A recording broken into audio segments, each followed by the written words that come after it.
मुच्यते।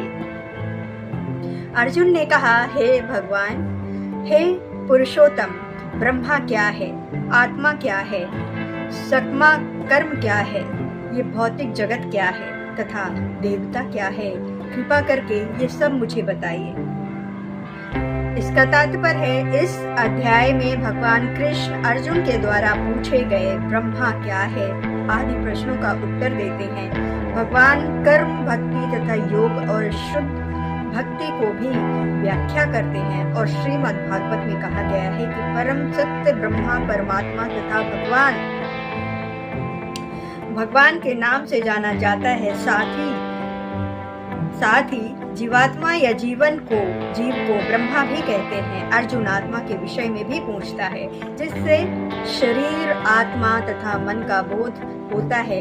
वैदिक कोश निरूक्ताय के अनुसार आत्मा का अर्थ मन है।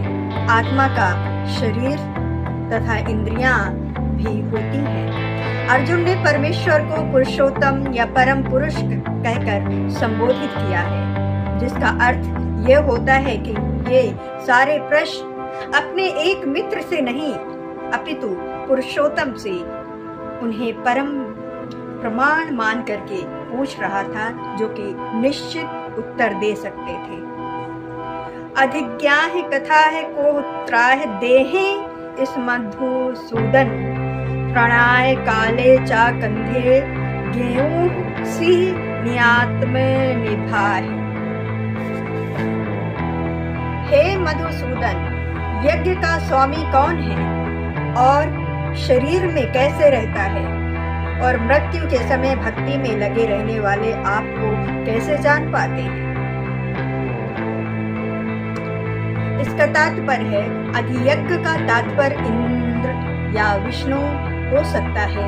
विष्णु समस्त देवताओं में, जिनमें ब्रह्मा तथा शिव सम्मिलित हैं, प्रधान देवता हैं, और इंद्र प्रशासक देवताओं में प्रधान है। इंद्र तथा विष्णु दोनों को पूजा यज्ञ द्वारा की जाती है, किंतु अर्जुन प्रश्न करता है कि अपिस्तुता है, यज्ञ का स्वामी कौन है और भगवान किस तरह जीव के शरीर के भीतर निवास करते हैं। अर्जुन ने भगवान को मधुसूदन कहकर के संबोधित किया, क्योंकि कृष्णा ने एक बार मधु नामक असुर का वध किया था।